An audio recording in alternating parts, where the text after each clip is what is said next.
Glenn Ignatia, military expert who's joined us tonight from Scottsdale, Arizona.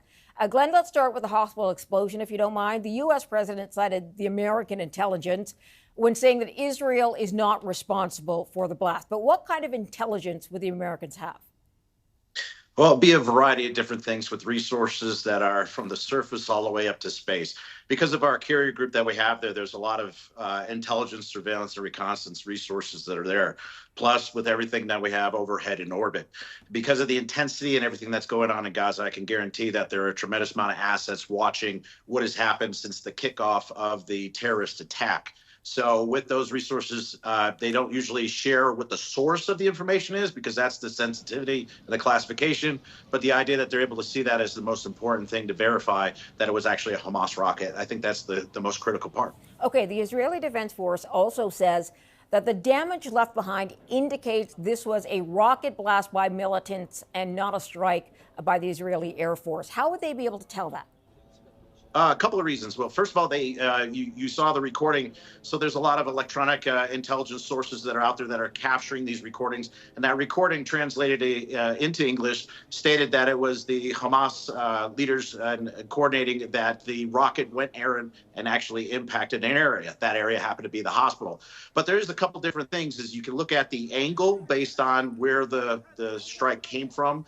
You can look at the damage or if there's a crater. Usually if it's say a bomb strike that came from high above with high intensity, it's going to cause a tremendous crater in the particular area based on how it hit. So this looks more like it before even it was declared with the recording or declared with intelligence from the U.S. It did look like it was something very, very close at a pretty low angle. So it does make sense it was a rocket fired from Hamas. They're also saying that the airstrike wouldn't ignite the kind of fire we saw at the hospital after the fact. Why is that? Well, it just depends. I mean, a lot of times what they do is they use a lot of high explosive. They do use high explosives. So what happens is that it blasts apart. But there are things that if there's, oxygen tanks, fuel tanks, whatever, they can ignite.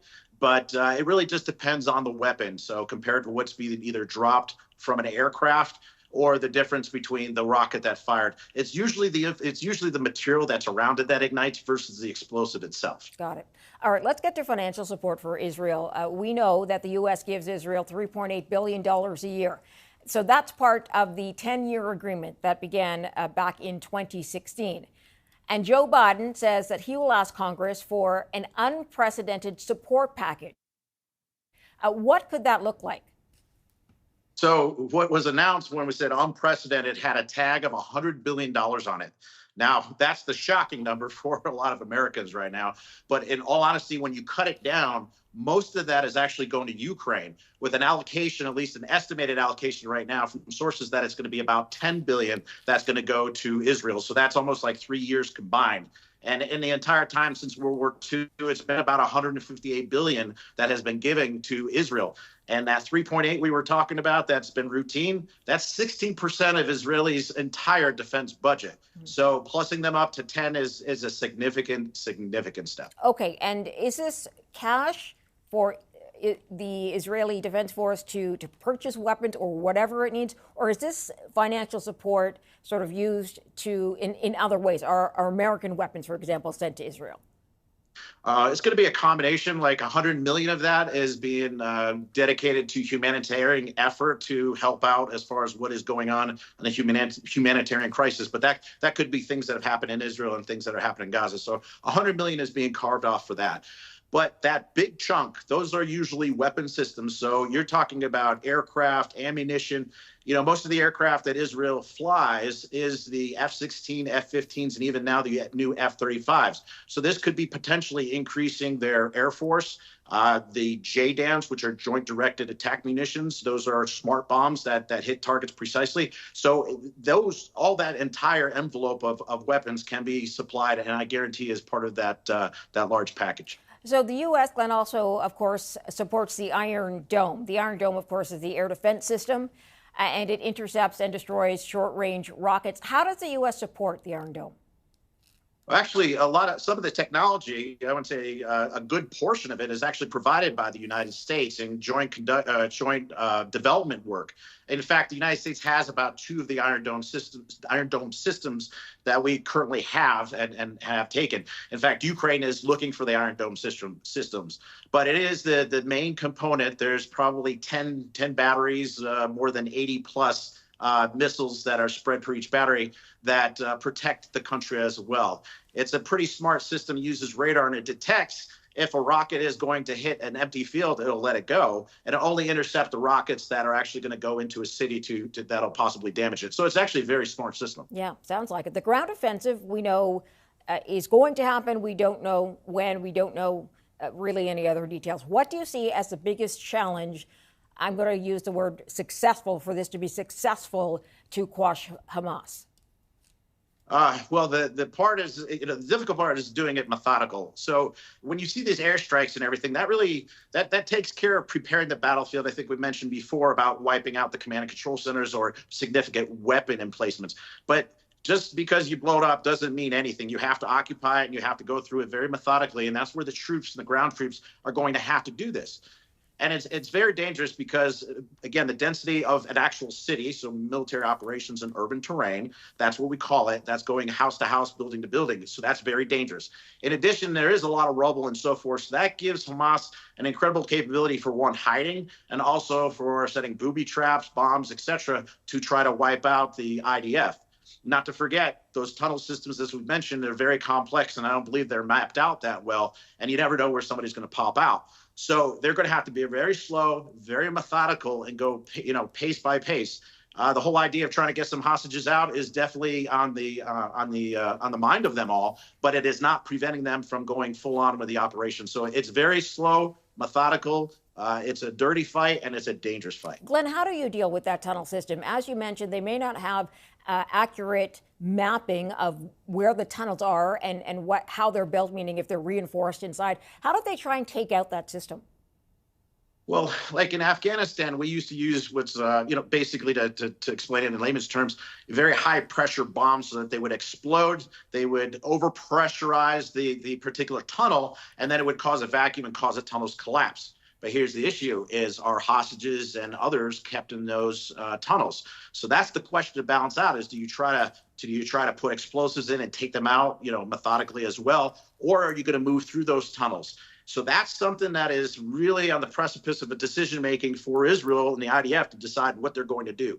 So what that'll be, we'll know when it takes off. But it's a dangerous situation to be in a tunnel that you have no idea where you're going or what is around the next corner waiting for you. Yeah. So it's a very questionable tactic right now of how they're going to do that. That's a challenge. Will Israel be held to account if it is heavy-handed in its offensive? Is that part of its math here as they figure out how to go ahead with the ground offensive? Because we already have seen so many civilian casualties.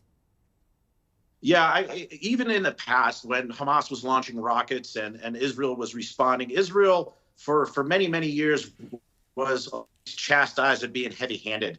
That was unfortunate because a lot of people don't understand the situation of them getting rockets fired at them almost every day. So they've always had that perception from the international community. But now, because of the airstrikes in Gaza, and now that the time has gone on where the humanitarian impact and the wounded are starting to show up, the sentiment from the global community is really turning against Israel because of exactly that fact. But again, it's one of these situations where you can't just bomb the enemy into submission. You have to occupy. And I don't see how you can go through the entire Gaza Strip and its density with support from the air or other artillery without harming civilians. I wish it wasn't the case, but it's just hard to say that it's not going to happen. I pray it doesn't, but it's very, very difficult in this situation. Yeah, you mentioned a key word there, which is occupy. They aren't able, or we don't know if they will be able to go in and come back out.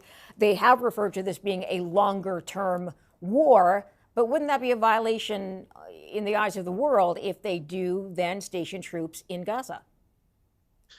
Yeah, I mean, like I said, it's very difficult because, you're fighting the kinetic war. Okay, so the kinetic war, by definition, to explain to people is, weapons on target, shooting at people, kinetic.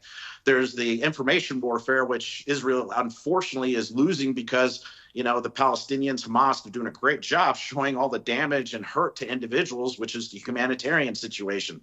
So that's a tough thing for there. But then it is the political situation and the global law. We call it law of armed conflict. There are certain rules when we go to war as a civilized society, that there's certain things we're going to do, and we're going to take care of people and not kill indiscriminately. So they have to follow the rules in that way. And they also have to be able to follow all the political rules as far as occupying Gaza or not, based on treaties and agreements that have gone on in years. So Israel has to think about what's going to happen after this conflict, more than you can imagine. So it's not just the immediate of what's happening, it's what's going to happen after this, how you're going to rebuild and so forth. Yeah, the argument there, of course, being you are dealing with terrorists who aren't going to follow the rules and have staged this massacre on Israeli territory. And so they will use the means they need to put that terrorist group down.